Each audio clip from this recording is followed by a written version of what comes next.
isura aya generation y'amakuru. Urakoze nkuko bivuze ni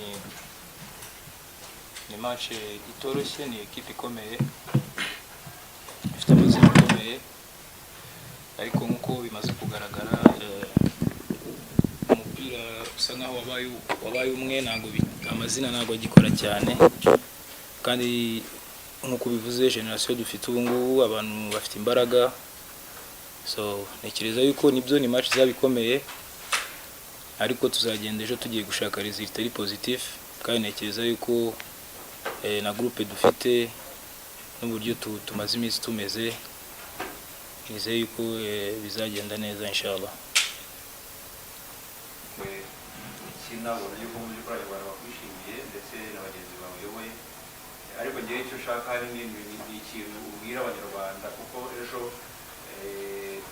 muzahura n'ikipe ikomeye, twese turabizi ku ruhando mpuzamahanga no ku rwanda rwa Afurika, ariko ntabwo kuyitsinda navuga ko bidashoboka, kuko ntabwo ari ubwa mbere yabitsindiwe i Kigali cyangwa se u Rwanda baba batsinze amakipe akomeye, ariko ikintu ubwira abanyarwanda kapiteni wabizeza kugira ngo byibuze ejo bazabe bari muri iyi stade, wabasezeranya, wabatera akanyabugabo kugira ngo baze kureba Amavubi, baze kubafana, gira nka message iremereye uhereza abanyarwanda ku mukino ku munsi w'ejo, kugira ngo byibuze ejo tuzabarezereze bitanu twese nk'abanyarwanda twifuza. Urakoze. Mbere na mbere ndagushimira ku magambo navuga meza umbwiye, ni byiza, urakoze. Naho icyo nabwira abanyarwanda, ejo tuzatanga 120, 150%, kuko tutanze munsi y'iyo mibare nkubwiye byatugora. So icyo nabasaba ni ukuzaza kudushyigikira ari benshi, kuko nabyo bizadufasha. Turabizi ko tugiye gukina na equipe ikomeye, so turabakeneye ko baza, kandi ntabwo bazasubira mu rugo na regret, kuko tuzaba twatanze ibishoboka byose. Resultat izaza tuzayakira, dushobora gutsinda, dushobora gutsindwa, dushobora kunganya, ariko icyo nshobora kubashoringa nuko tuzatanga ibyo dufite byose muri match ejo. Akoze. Akoze kwa Eric Nyandore n'amakuru y'Rwanda. Nshaka kubaza ikibazo mu kapiteni. Navuga yuko equipe ya Nigeria ifite abakinnyi bakomeye cyane, bamwe ku bakina ku mugabane w'Uburayi, benshi bavuga ko ari abastar cyane bakomeye. Ndavuga aho urugo cyane bigenda cyane mu kibuga nk'abakinnyi, ni mu murategura iki gitandukanye n'ibyo mutuza arimo arababwira bigendanye n'abakinnyi ikipe y'igihugu ya Nigeria ifite, ushobora kuvuga ngo ni equipe ifite abakinnyi bakomeye ku buryo twe turimo tubategura igitandukanye n'icyo umutoza atubwiye na kisanga cyangwa se cyakoze icyo umutoza yababwiye, kugira ngo babashe kuba bahuza muri konsansi. Urakoze. Avuga ko icyambere bundi abari by'umutoza, kuko akenshi usanga ari byo biri important by'umutoza yatubwiye tugomba gukora. So ibyo ngibyo avuga yuko turi kuri phase ya nyuma, dufite tize ya nyuma mu kanya, ariko navuga yuko tubyumva ibyo umutoza ashaka ko dukora. Ariko kubyerekeye abakinyi ni motivation. Nekereza yuko ugiye gukina na Nigeria ntabwo ukeneye umuntu wa motivation already, kuko ugiye gukina na Nigeria ugomba kuba ufite motivation. Sinzi igihe wagira motivation yo gukina utagiye gukina n'ikipe ikomeye. Uri umukinnyi ukina umupira ugiye gukina n'ikipe ikomeye, motivation ni automatique. So navuga yuko turaganira nk'abakinnyi, ariko mu by'ukuri izi ni match umuntu aba afite motivation igomba kuba ihari. So turaganira ni bisanzwe, ariko ndabizi neza yuko ejo buri mukinnyi nkuko nabivuze azatanga ibyo afite byose kugira ngo na stade nshya tuyitahe neza.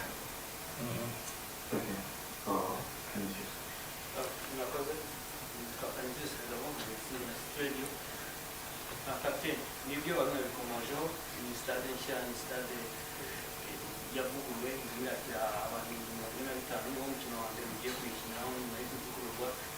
Twavuga ko nk'abakinnyi mugiye kubyakira gute kuba ariho umukino wa mbere uri umwe muri group y'abakinnyi bagiye kuyikinaho bwa mbere muri equipe nationale, ese ni ikintu mufitiye amatsiko cyane?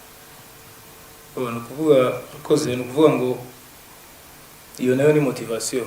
Kuvuga ngo ugiye gukina muri stade match ya mbere mu rugo, iyo nayo ni indi motivation navuga yuko nayo yiyongeraho, kuko ntabwo wakwifuza gutsindwa urabona stade ni nziza, ibintu byose ni byiza, so ntekereza yuko kugira ngo umuntu abishimangire anashimira n'umuyobozi mukuru wacu w'igihugu wayiduhaye, ntekereza yuko match ya mbere tugomba gukora ibishoboka byose kugira ngo byibuze resultat ibe nziza. Ndumva ari ibyo ngibyo. Abakozi bitwa Junior Ibintu n'amakuru ya Istanbul Star nanjye ikibazo cyawe kibaza kapiteni w'ikipe y'igihugu mu Mavubi. Abanyarwanda basa naho batangiye kwizera ko bashobora kuba bafite ikipe y'igihugu noneho ikomeye nyuma yaho yabaye kampiyoni yo gushaka igikombe cy'isi byagiye aho bigeze ubu ari sawa, ndetse n'ukuntu hatangiye kampiyoni y'igikombe cya Afurika nka kapiteni, ndetse ukaba n'umukinnyi umaze igihe muri national ukoranye n'abatoza batandukanye b'ikipe y'igihugu. Abanyarwanda babirebera hanze muri make mu ikipe y'igihugu hahindutse ikipe, tubona muri ikipe isa nkaho ishobora gutuma abanyarwanda bakishima mu minsi iri imbere. Urakoze. Navuga yuko abantu bagenda wenda bisobanukirwa, ariko wenda bagenda banakina ahantu hagiye hatandukanye bibahereza experience. N'imyaka abenshi turimo isa nkaho ari imwe, kandi navuga yuko ariyo myaka ubusanzwe umukinnyi aba amaze gusa nkaho amaze kugira experience. So navuga yuko rero byahuriranye n'iki gihe, kandi biri muri bimwe nabyo navuga ngo biri kudufasha. Ndumva nta kindi kintu gikomeye navuga cyaba cyarahindutse usibye ibyo ngibyo. Of course n'amatactique y'abatoza agenda atandukana, ariko ntegereje ko in general ari ibyo ngibyo nari mvuze. webwe ku bari wari n'abakinnyi kongera kugaruka kuri stade Amahoro, abafana ni benshi bitandukanye na cyagiye, ni boost kuri mwebwe cyangwa ntabwo ari igitutu urundi ruhande umukino y'abanyarwanda bagana gutyo kiratubona resultat nziza mubona kenshi ziva hanze no gukinira mu rugo birabafasha? Navuga ko normally umukinnyi wese aba yifuza gukina muri stade irimo abafana. Nabyibuka muri corona igihe abantu bakinaga atari abafana kuntu byari bitameze neza, so ntekereza ko ari boost, especially uri gukinira mu rugo.